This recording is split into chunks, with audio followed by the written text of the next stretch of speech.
नमस्कार, मैं हूं आशीष त्रिपाठी आपके साथ और बुलेटिन की शुरुआत इस वक्त की बड़ी खबर से। खरगोन से आ रही बड़ी खबर, कक्षा 10वीं की परीक्षा में नकल। दरअसल सिरवेल परीक्षा केंद्र पर बड़े रैकेट का खुलासा हुआ है। आपको बता दें कि 10वीं की परीक्षा में नकल के मामले में एक बड़े रैकेट का खुलासा हुआ और 9 लोगों को पकड़ा गया। दरअसल नकल का सामान भी इनसे जब्त हुआ और परीक्षा केंद्र की दीवार से छिपकर ये नकल करवा रहे थे। आज सामाजिक विज्ञान विषय का पेपर था और नकल करवाने के लिए ये वहां पहुंचे हुए थे।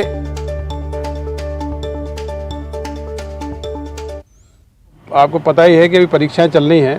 कल कलेक्टर साहब को ये जानकारी मिली थी कि उस क्षेत्र में कुछ संगठित तरीके से नकल कराई जा रही है, तो आज एक बड़ी टीम बना के एसडीएम खरगोन के नेतृत्व में रेड हुई है। उसमें कुछ लोगों को हिरासत में लिया गया है, अभी जांच पड़ताल करके कार्रवाई करा रहे हैं। तो खरगोन से इस वक्त की बड़ी खबर हम आपको बता दें, कक्षा 10वीं की आज परीक्षा थी और इस परीक्षा में सामाजिक विज्ञान विषय के लिए नकल कराने पहुंचे रैकेट का खुलासा हुआ। 9 लोगों को पकड़ा गया है। ये दीवार से छिपकर परीक्षा के दौरान छात्र छात्राओं को वहां नकल सामग्री मुहैया करवा रहे थे। और हमारे सहयोगी आशुतोष पुरोहित इस वक्त हमारे साथ मौजूद हैं। आशुतोष, नकल को रोकने का प्रयास सरकार द्वारा हमेशा किया जाता है, प्रशासन के द्वारा, लेकिन आज एक और बड़ा खुलासा, 9 लोग पकड़े गए। क्या कुछ जानकारी अपने पास?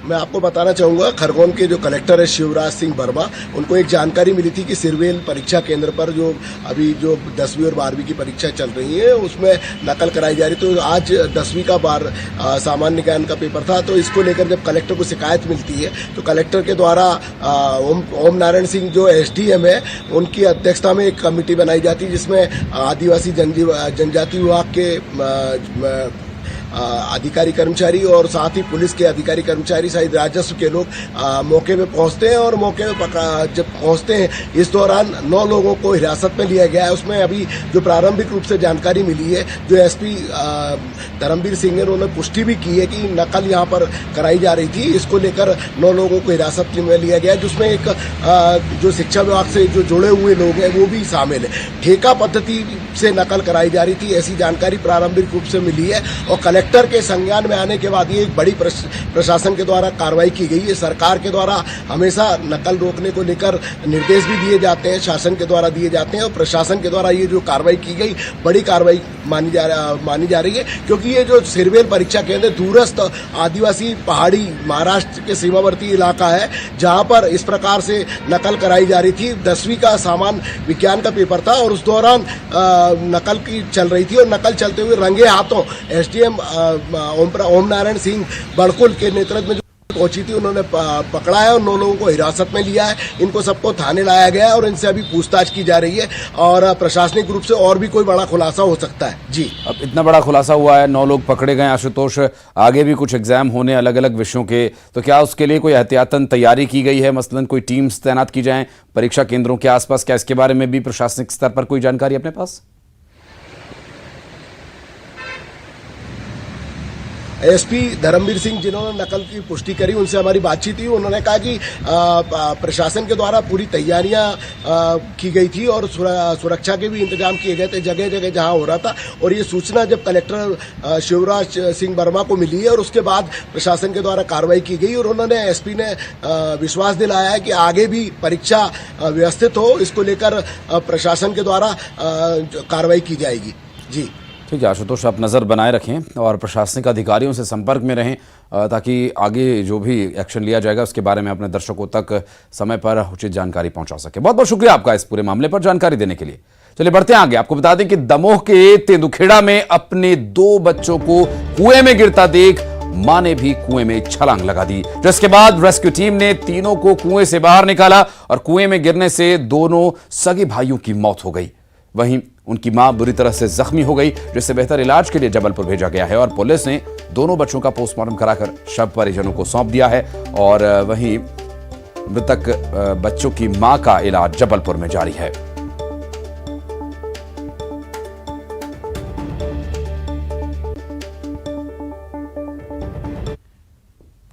और दमोह से इस वक्त एक बड़ी खबर आपको बता दें, बीजेपी नेताओं के सामने फूहड़ ठुमके लगाए गए। गौरव दिवस पर डांसर्स ने फूहड़ डांस किया और इस डांस के वक्त मंच पर पूर्व मंत्री और विधायक मौजूद रहे। सोशल मीडिया पर यह वीडियो बहुत तेजी से वायरल हो रहा है और गौरव दिवस के उपलक्ष्य में एक कार्यक्रम आयोजित किया गया था। इसके समापन के मौके पर यह कार्यक्रम आयोजित किया गया था। ये सब कुछ वहां होता रहा और यह वीडियो सामने जब आया तब इसमें यह भी जानकारी मिली कि इस दौरान मंच पर पूर्व विधायक मौजूद थे और उनके सामने ये सब डांस चल रहा था। और इसके अलावा सोशल मीडिया पर यह वीडियो जब से वायरल हुआ है तब से लगातार सोशल मीडिया यूजर्स के भी रिएक्शन इस पर आ रहे हैं और इस पूरे मामले को लेकर हालांकि किसी की तरफ से कोई सफाई या कोई स्पष्टीकरण तो नहीं दिया गया। फूहड़ डांस को लेकर यहां पूर्व मंत्री और विधायक मंच पर मौजूद थे। अब इस बात की चर्चा तेज हो गई है कि बीजेपी नेताओं के सामने ये फूहड़ डांस किया जा रहा था और अब इस पर सवाल उठ रहे हैं। दरअसल डांस के वक्त मंच पर पूर्व मंत्री और विधायक भी मौजूद थे। ये गौरव दिवस समापन पर गौरव दिवस के उपलक्ष्य में कार्यक्रम आयोजित किया गया था जिसके समापन के अवसर पर यह डांस हो रहा था। अनुराग हमारे सहयोगी फोन लाइन पर हमारे साथ। अनुराग, बीजेपी नेताओं के सामने ये डांस हो रहा था और इस डांस की फूहड़ता को लेकर चर्चा हो रही है सोशल मीडिया पर। बिल्कुल, देखिए 4 मार्च का ये वीडियो बताया जा रहा है और जिस तरीके का डांस दिखाया जा रहा है उसको लेकर अब सवाल उठ रहे हैं कि गौरव दिवस को लेकर इस तरीके का आयोजन करना, जहां पर राष्ट्रभक्ति के गानों का आयोजन होना था, वहां पर जो फूहड़ डांस करती हुई डांसर नजर आ रही हैं वो अब सवाल उठा रही है। सवाल इस बात को लेकर है कि बीजेपी नेताओं की मौजूदगी में ये डांस हो रहा है। पूर्व मंत्री रामकृष्ण कुसमारिया मौजूद हैं, जो विधायक हैं तंतु आए वो मौजूद हैं और उन्हीं के सामने ये पूरा डांस हो रहा है और उसका लुत्फ भी जनप्रतिनिधि लेते हुए नजर आ रहे हैं। तो सवाल इसी बात को लेकर है कि पहले टीकमगढ़ का मामला निकल कर आया, वो अभी विवाद थमा नहीं था कि अब ये नए वीडियो जो सामने आ रहे हैं वो पूरे के पूरे आयोजन पर सवाल उठा रहे हैं। और सवाल इस बात को लेकर भी है कि गौरव दिवस के अवसर पर यदि इस तरीके के डांस होंगे तो पूरे जिले में क्या संदेश जाएगा, इसको लेकर भी अब सवाल उठ रहे हैं। तो मतलब साफ है कि जिस तरीके से टीकमगढ़ की घटना का विवाद नहीं थमा और उसके बाद अब ये जो डांस के वीडियो सामने आ रहे हैं ये पूरे के पूरे आयोजन और आयोजनकर्ताओं पर भी सवाल खड़े कर रहे हैं। अनुराग, नेताजी से कोई रिएक्शन इस पर आया हो? देखिए, बीजेपी अभी इस पूरे मामले को लेकर मौन है क्योंकि बीजेपी के नेता खुद इस कार्यक्रम में शामिल थे, लेकिन कांग्रेस अब इस तरीके के जो वीडियो सामने आ रहे हैं उसको लेकर अब हमलावर जरूर नजर आ रही है। कांग्रेस ने कहा है कि गौरव दिवस के नाम पर जो नाटक नौटंकी जिलों में की गई है उस पर एक्शन लिया जाना चाहिए। जो डांस करता थे, जो आयोजन करता थे, जिन्होंने पूरा का पूरा कार्यक्रम आयोजित किया था, उनके खिलाफ कार्रवाई की जाना चाहिए और बीजेपी नेताओं को इस पूरे आयोजन पर माफी मांगना चाहिए। तो बैठे बिठाए कांग्रेस को मुद्दा जो है मिलता हुआ नजर आ रहा है और यही वजह है कि कांग्रेस अब इस पूरे मामले को लेकर बीजेपी पर हमलावर नजर आ रही है। निश्चित रूप से। और ये पूरा कार्यक्रम था, समापन कार्यक्रम था गौरव दिवस का और इस मौके पर ये डांस जो हुआ सोशल मीडिया पर ये काफी वायरल हो रहा है और भारतीय जनता पार्टी के पूर्व मंत्री और पूर्व विधायक यहाँ पर मौजूद थे। इसको लेकर कांग्रेस अब लगातार सवाल उठा रही है। लेकिन अनुराग, इस विषय को लेकर जो सोशल मीडिया पर चर्चा है वहां सोशल मीडिया यूजर्स भी इस विषय को लेकर ट्रोल कर रहे हैं। बहरहाल बहुत शुक्रिया अनुराग आपका इस पूरे मामले पर जानकारी देने के लिए। चलिए बढ़ते हैं आगे और दतिया के इंद्रगढ़ में अनशन पर बैठे समाजसेवी राम कुमार गुप्ता को पुलिस ने गिरफ्तार कर लिया है। आपको बता दें कि इंद्रगढ़ में बाईपास रोड की मांग को लेकर राम कुमार गुप्ता कई दिन से भूख हड़ताल कर रहे थे। अब तक के विरोध प्रदर्शन का असर नहीं होने पर आज वो बीच सड़क पर धरने पर बैठ गए, जिससे पूरी सड़क जाम हो गई और इंद्रगढ़ पुलिस ने समाज सेवी को गिरफ्तार कर लिया।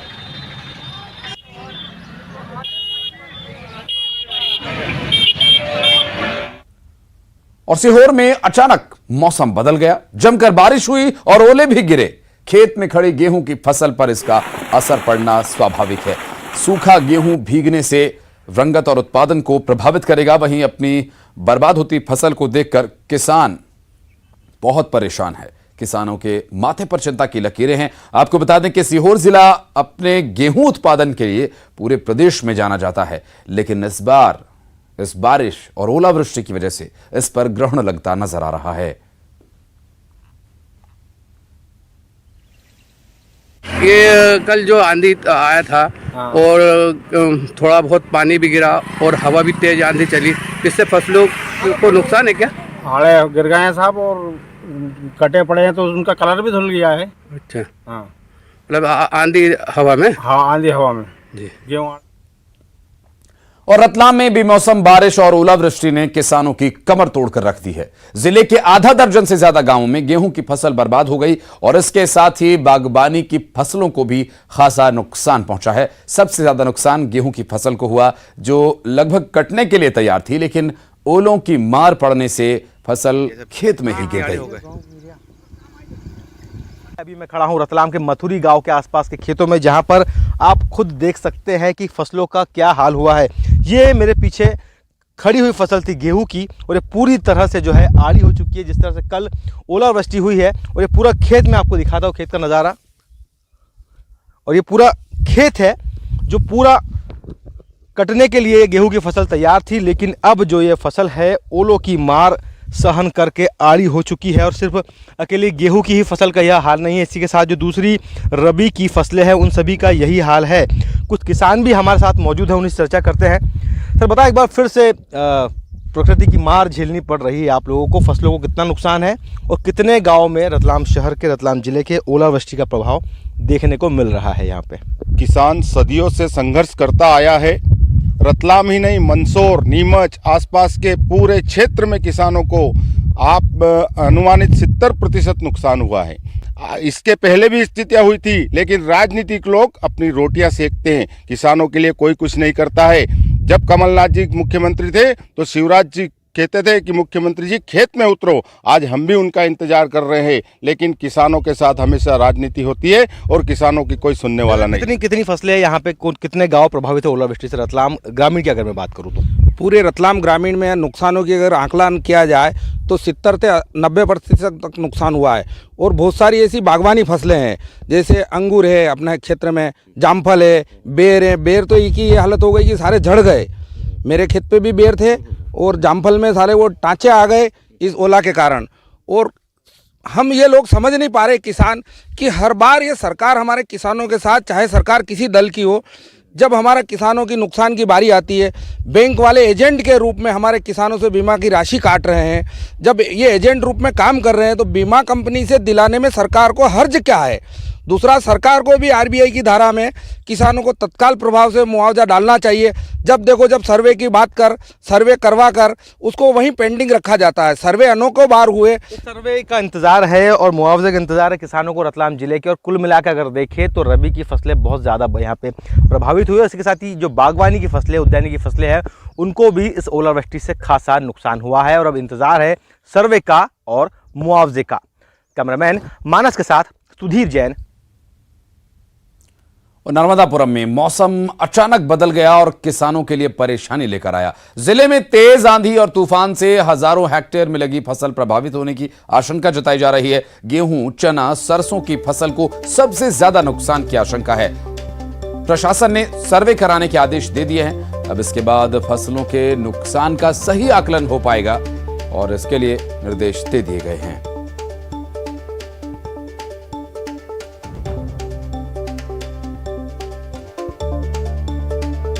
अचानक मौसम में आए बदलाव के बाद नर्मदापुरम जिले में किसानों को भारी नुकसान हुआ है। तेज आंधी और तूफान के बाद बूंदाबांदी भी हुई है। रात में तेज बारिश के बारे में बताया गया है कि तेज बारिश भी हुई है, जिसके कारण आप देखेंगे जो गेहूं के खेत हैं उनको सबसे बड़ा नुकसान हुआ है। पूरी जो फसल है वो आड़ी हो चुकी है। जो कृषि वैज्ञानिक हैं और किसान हैं उनका कहना है कि यदि फसल इस प्रकार से आड़ी होती है तो जो दाना है गेहूं का वो प्रभावित होता है। साथ ही जो चने की फसल है इस समय वो बिल्कुल पक चुकी है लगभग, उसे भी बड़ी मात्रा में नुकसान हुआ है। हमारे साथ कुछ किसान मौजूद हैं, हम उनसे जानेंगे किस प्रकार का नुकसान हुआ है। जी, क्या हालात हैं फसल की यदि बात की जाए तो? फसल ये हवा में आड़ी गिर गई है, वो पकने में थोड़े पतले दाने रह जाएंगे, जड़ हल्सा गई सब। और क्या मानते हैं कि कैसे ठीक होने की स्थिति में है कि नहीं फसल? नहीं, अब वो हरे गेहूं है, अब ठीक होने की स्थिति में नहीं। बड़ी मात्रा में पूरे जिले में गेहूं का उत्पादन किया जाता है। पंजाब को पछाड़ने वाला जिला है नर्मदापुरम, लेकिन जो हालात फिलहाल बने हुए हैं वही यदि रहते हैं तो इस बार बड़ी मात्रा में उत्पादन जो है वो प्रभावित होगा। शैलेंद्र कौरव, न्यूज़ 18, नर्मदापुरम। और मंडला के विश्व प्रसिद्ध कान्हा नेशनल पार्क में इन दिनों चीतलों की शिफ्टिंग की जा रही है। इसका मकसद है कि पार्क के हर इलाके में शाकाहारी जीवों की पर्याप्त संख्या मौजूद रहे और इसे इंटरनल ट्रांसलोकेशन कहा जाता है। कान्हा नेशनल पार्क प्रबंधन को फिलहाल 500 चीतलों की ट्रांसलोकेशन की परमिशन मिली है, जिसमें अभी प्रबंधन ने करीब 38 चीतलों को मुक्की जोन से कैप्चर कर पार्क के ही भैसान घाट और अडबार क्षेत्र में भेजा है। कान्हा नेशनल पार्क के कोरिया में करीब 29,000 चीतल मौजूद हैं।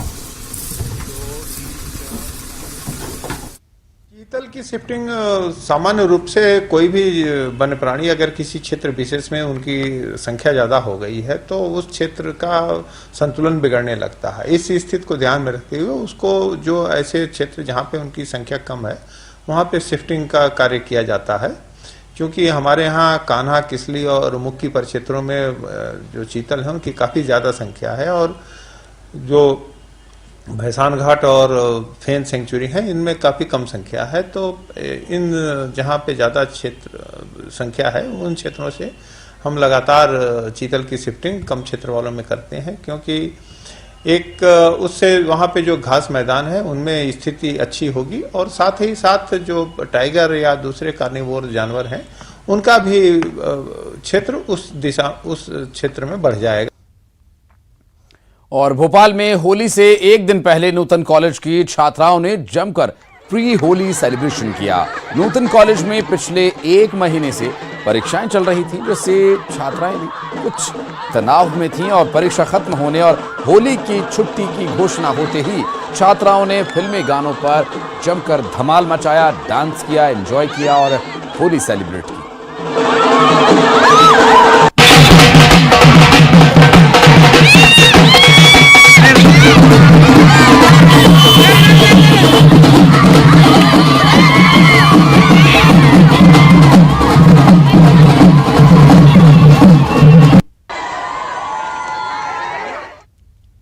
और खरगोन के ब्रिजधाम हवेली और गोवर्धन नाथ हवेली में ब्रिज की तर्ज पर 40 दिवसीय फागोत्सव का आयोजन किया जा रहा है।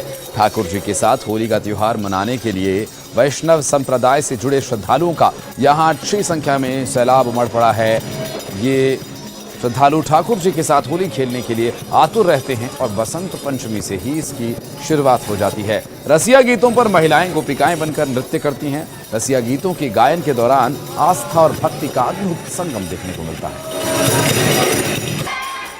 वैष्णव संप्रदाय की ब्रजधाम हवेली और गोवर्धन नाथ हवेली एक ऐसी हवेलियां हैं, यहाँ पर ब्रज की तर्ज पर 40 दिन तक होली का त्यौहार मनाया जाता है और इस दौरान जो है ठाकुर जी के साथ खुद जो श्रद्धालु पहुँचते हैं वो होली खेलते हैं, उसका आनंद पूरी तरीके से उठाते हैं। हमारे साथ हम ब्रजधाम हवेली में मौजूद है, हमारे साथ श्रद्धालु मौजूद है। किस प्रकार का आनंद रहता है, क्या कहना चाहेंगे? वर्ष भर इंतजार होता है कि ठाकुर जी के साथ आज हम होली खेलें, जो 40 दिन से लगातार खेल रहे हैं और पूरा परिवार और सब लोग बहुत आनंद अनुभव करते हैं। आनंद के साथ अनुभव किया जाता है। किस प्रकार की यहाँ पर ये जो ब्रज की संस्कृति यहाँ पर लागू की जाती है, किस प्रकार का रहता है? यहाँ पे अबीर गुलाल और फूलों की होली खेली जाती है, गीले रंग भी आते हैं और सब वैष्णवों को नाचने गाने में, होली के हुड़दंग में खूब आनंद आता है।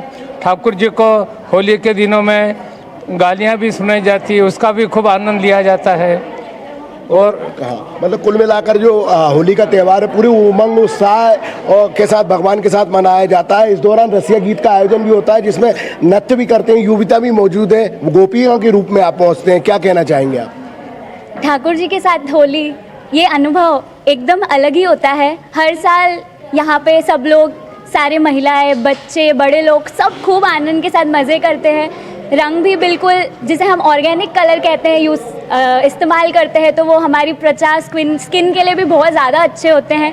डांस होता है, नृत्य होता है, भजन होते हैं, कीर्तन होता है, सब बच्चे, सब बड़ा मज़ा आता है। सब पूरे साल इस चीज़ के लिए, इस दिन के लिए वेट करते हैं, इंतज़ार करते हैं। मैं भी काफ़ी सालों बाद आज इस बार यहाँ पे उत्साह के साथ सबके साथ मस्ती कर पाई हूँ, अटेंड कर पाई हूँ और बहुत बहुत ज़्यादा अच्छा लगा। मतलब कुल मिलाकर ये कहा जा सकता है कि जो मंदिर में होली मनाई जाती है, इस दौरान श्रद्धालुओं की जो आस्था, श्रद्धा, भक्ति के साथ साथ होली के रंग में सभी श्रद्धालु